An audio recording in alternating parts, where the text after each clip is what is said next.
구약성경 잠언 12장 1절에서 16절까지 말씀입니다.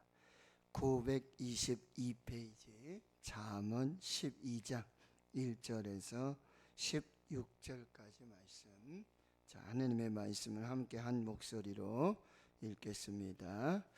훈계를 좋아하는 자는 지식을 좋아하거니와 징계를 싫어하는 자는 짐승과 같으니라. 선인은 여호와께 은총을 받으려니와 악을 꾀하는 자는 정죄하심을 받으리라. 사람이 악으로 굳게 서지 못하거니와 의인의 뿌리는 움직이지 아니하느니라. 깨어진 여인은 그 지압 위에 면류관이나 욕을 끼치는 여인은 그 지압 위에 뼈가 썩음 같게 하느니라. 의인의 생각은 정직하여도 악인의 도모는 속임이니라. 악인의 말은 사람을 엿보아 피를 흘리자 하는 것이거니와 정직한 자의 입은 사람을 구원하느니라.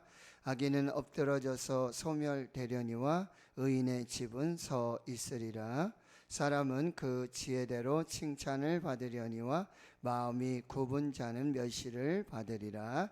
희천이 여김을 받을지라도 종을 부리는 자는 스스로 높은 채하고도 음식이 필절한 자보다 나으니라.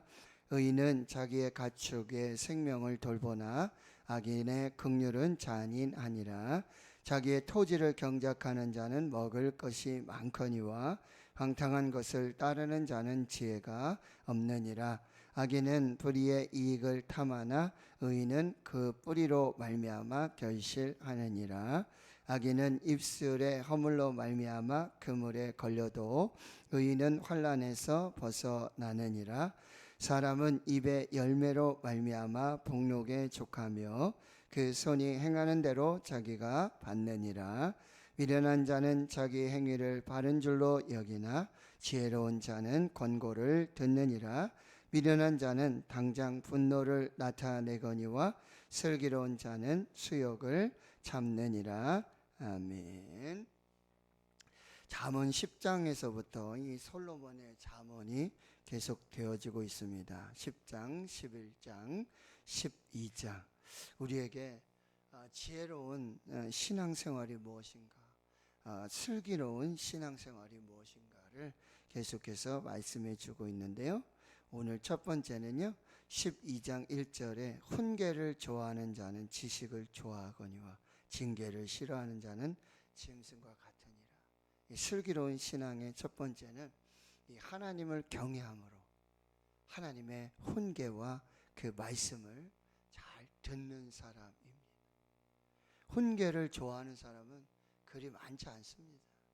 누군가 자기를 비판하고 또 꾸지람을 줄 때 그렇게 마음이 편한 것은 아닙니다. 그런데 히브리서 12장의 말씀에서처럼 이 징계가 올 때 하나님의 그 징계는 하나님의 사랑으로부터 오는 것임을 우리가 잘 분별해야 돼요. 그래서 하나님은 사랑하는 자를 징계하신다. 그 징계가 없는 자는 사생자다. 그래서 하나님 앞에 이 훈계를 받고 징계를 받을 때 그것을 정말 하나님이 주시는 사랑으로 받는 그 겸손함이 있어야 된다. 기꺼이 정말 하나님 앞에서 하나님의 말씀으로 자기 자신을 잘 세워가고 바로 잡아가는 기회로 받는 삶, 그것이 신앙생활이에요. 슬기롭고 지혜로운 그런 신앙의 삶이 된다라고 하는 것입니다. 자기를 돌아보는, 자기를 자체 한번 점검해 보는 그런 기회로 삼아야 한다라고 하는 거예요. 훈계를 좋아하고 지식을 좋아하고 징계를 싫어하고. 근데 이 징계를 싫어하고 훈계를 좋아하지 않는 사람은 마치 짐승과 같다. 이 짐승은 이게 무슨 의미냐면 이 분별력이 없는 그런 사람이라는 거죠. 뭐가 옳고 뭐가 그른지를 모르고 자기 감정대로, 소욕대로, 생각대로 그렇게 한다라고 하는 거예요. 자, 첫 번째는 하나님을 경외함으로 하나님의 이 훈계와 이 징계를, 비판과 꼬지람을 겸손하게 받는 것이죠.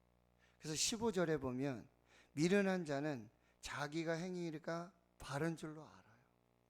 이 훈계를 받지 못하고 징계를 받지 못하는 사람은 미련한 자예요. 짐승과 같은 사람, 분별력이 없는 사람. 그래서 자기 행위가 다 옳은 줄만 알아요. 자기가 자기를 보지 못하잖아요. 자기가 자기를 알기가 그렇게 쉽지 않습니다. 그런데 누군가의, 또 특별히 하나님의 훈계와 그 징계하심 속에 자기 자신을 돌아보는 이 겸손함이 필요하다. 그러나 지혜로운 자는 뭐죠? 권고를 듣습니다. 누군가의 말, 이 사람의 말을 그냥 흘려보내지 않습니다. 잘 경청하는 것이죠. 야고보서 1장 19절 20절에 보면은 사람마다 듣기는 속히 하고 귀가 두 개예요. 잘 듣고 겸손하게 듣고 내게 주시는 하나님의 말씀, 이분을 통해서, 이 사람을 통해서 하나님이 내게 주시는 그런 말씀이라고 잘 듣고 말하기는 더디해라. 귀는 두 개, 입은 하나.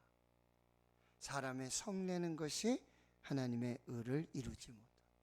그래서 16절에 계속해서 말하는 거죠. 미련한 자는 당장 분노를, 누가 이렇게 훈계하거나 누가 이렇게 좀 같이 이렇게 이야기를 할 때 그걸 받지를 못해요.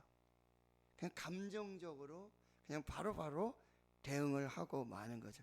이거는 정말 미련한 자, 짐승과 같이 지혜롭지 못한 그런 삶이라는 거예요. 그러나 슬기로운 자는, 지혜로운 자는 그 수욕을 참느니라. 이게 감정적으로 잘 절제하고 하나님의 말씀으로 잘 받아서 경청하게 된다.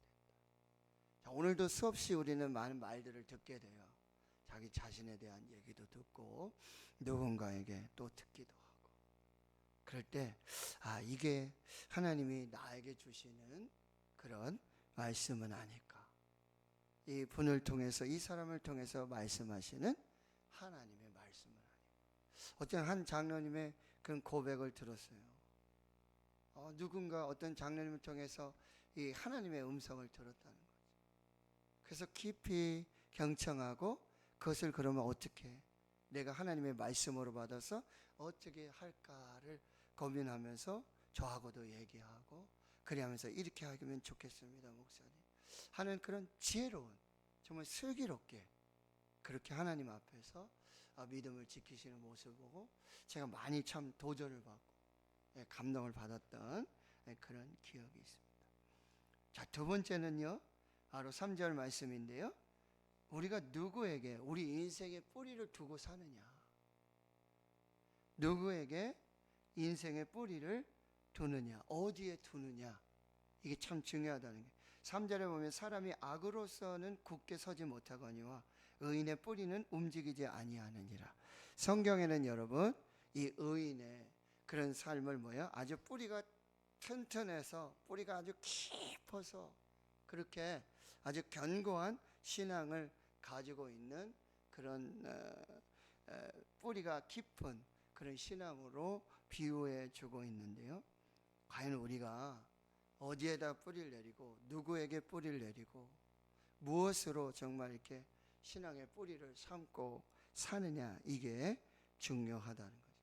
시편에는 뭐라고 그랬죠? 복 있는 사람은 시냇가에 심은 나무와 같이, 그 시냇가에다 뿌리를 깊이 내리면 철을 따라 열매를 내고 잎사귀가 마르지 아니한 것 같고 그가 하는 모든 일이 다 형통하다. 그런데 그 시냇가는 뭐라 그랬어요? 말씀이에요. 오직 여호와를 경외하고 주의 말씀을 즐거워하고 주야로 묵상하는 그 말씀에 아주 신앙의 뿌리를 깊이 내리는 거예요. 풀은 마르고 꽃은 시들어요. 그러나 하나님의 말씀은 영영이 서리라. 그 영원한 하나님의 말씀에 거기에 신앙의 뿌리를 깊이 내리는 사람, 그 사람이 바로 정말 슬기롭게 지혜롭게. 하나님의 말씀은 끊임이 없으니까 그 깊은 신앙의 뿌리를 내릴 때 우리는 승리하는 그런 인생을 살게 되고, 그래서 7절에 보면 이렇게 말하고 있죠. 악인은 엎드러져 소멸되려니와 의인의 집은 서 있으리라. 이렇게 말씀에 하나님께 이 깊은 신앙의 뿌리를 내리는 그 사람의 집은 견고하게 서게 된다라고 말씀해 주고 있습니다. 자, 세 번째는요, 10절에서 12절까지 말씀인데요, 바로 성실한 그런 근면한 그런 어떤 신앙의 행동을 하는 사람을 말해주고 있어요. 의인은 자기의 가축의 생명을 돌보나 악인의 긍휼은 잔인하니라. 자기의 토지를 경작하는 자는 먹을 것이 많거니와 방탕한 것을 따르는 자는 지혜가 없느니라. 악인은 불의의 이익을 탐하나 의인은 그 뿌리로 말미암아 결실하느니라. 여기 보면 이 의인, 이 슬기롭게 지혜롭게 신앙생활하는 사람은 어떤 사람이냐면 자기 자신의 가축을 이 생명처럼 돌보는 그런 사람이라는 거죠. 하나님은요 분명히 그렇게 말씀하십니다. 안식일에도 가축도 다 쉬도록 해요. 그리고 이 안식년에도 역시 가축도 다 쉬게. 신년이 되면 어떻게 합니까? 토지도 다, 안식년에 토지도 다 쉬게 하는 거예요. 이게 뭐죠? 부지런히 일하고 성실하게 일하고, 그리고 뭐요? 하나님의 법에 따라, 하나님의 말씀에 따라 이 가축, 이 피조물의 생명까지도. 그리고 토지는 어떤 거예요? 자기 말도 못하죠. 그럼 무생물과 같은 거예요. 그런데 그것을 정말 하나님을 경외함으로 하나님의 말씀을 따라서 부지런히 일하고 근면하고 성실하고, 그리고 하나님의 말씀에 순종해서 그들의 생명까지도 돌보는 그런 믿음의 삶을 말하고 있다라고 하는 거죠. 성실한 사람, 근면한 사람, 이 사람이 바로 지혜로운 사람이고 슬기로운 사람이라고 한다는 거예요.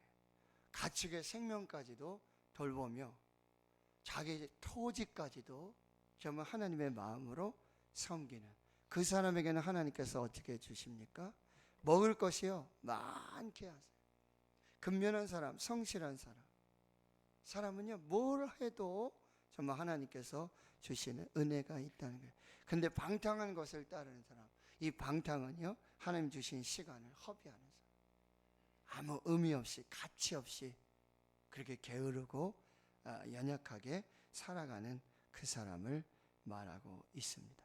결국 여러분 12절에 보면은 그 악인은 그렇게 방탕하고 그렇게 아무 의미 없이 시간을 보내는 그 게으른 사람들은 결국 없으니까요, 어떻게 불의의 이익을 탐하는 그런 악을 행하는 일로 그 삶이 귀결되는 거죠. 그러나 의인은 그 인내와 성실, 근면함으로 그 뿌리로 말미암아 결실하여 풍족하게 살아가는 그 인생을 살게 된다라고. 자, 마지막 13절 14절입니다. 자, 슬기로운 신앙생활은 바로 이 입술, 슬기로운 언어 생활입니다. 우리의 입술을 하나님 앞에 잘 분별하는 그런 삶입니다.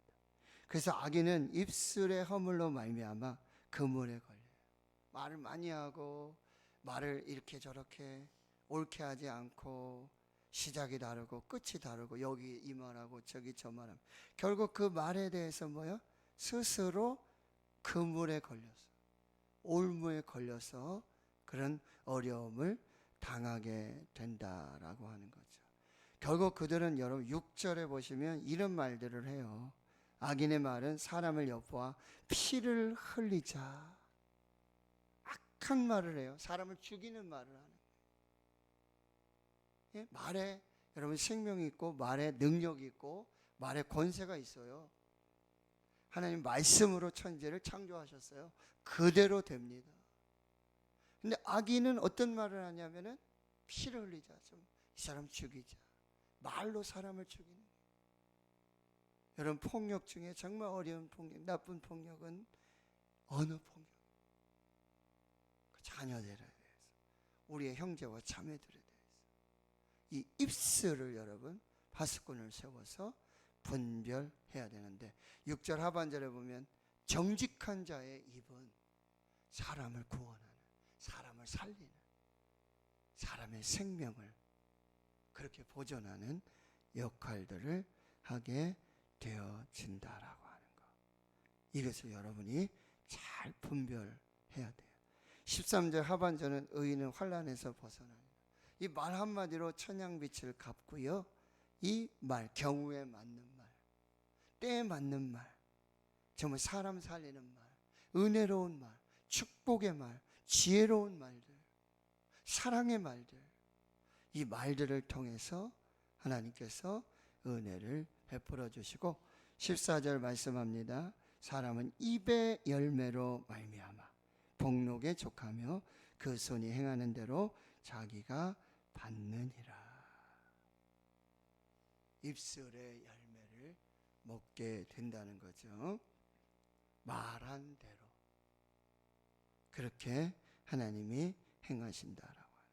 오늘 우리가 해야 될 말은요, 감사의 말, 또 찬양, 하나님께 영광을 올려드리고 하나님의 나라를 위해 우리에게 주신 그 입술의 권세로 하나님을 찬양하고 칭찬하고 격려하고 축복하고, 그렇게 사람 살리고 세우는 그 말씀으로 하나님께서 우리의 입술을 주장해 주시기를. 자, 오늘 슬기로운 신앙생활, 지혜로운 슬기로운 생활, 하나님을 경외함으로 여러분 잘 경청하는 훈계와 징계를, 나를 돌아보는 이 비판과 꾸지람을 겸손하게 기꺼이 하나님 앞에서 나를 돌아보는 우리의 신앙의 뿌리는 이 말씀에 하나님께 깊이 두는 그 신앙의 뿌리가 되어야 될 것이고요. 우리 오늘도 근면하고 성실하게 하나님 앞에서 우리가 살아야 될 것이고, 오늘 여러분 우리의 입술로 사람을 살리고 하나님 찬양하고 감사하고 하나님께 영광 돌리는 그 복된 삶이 될 수 있기를 주의 이름으로 축원합니다.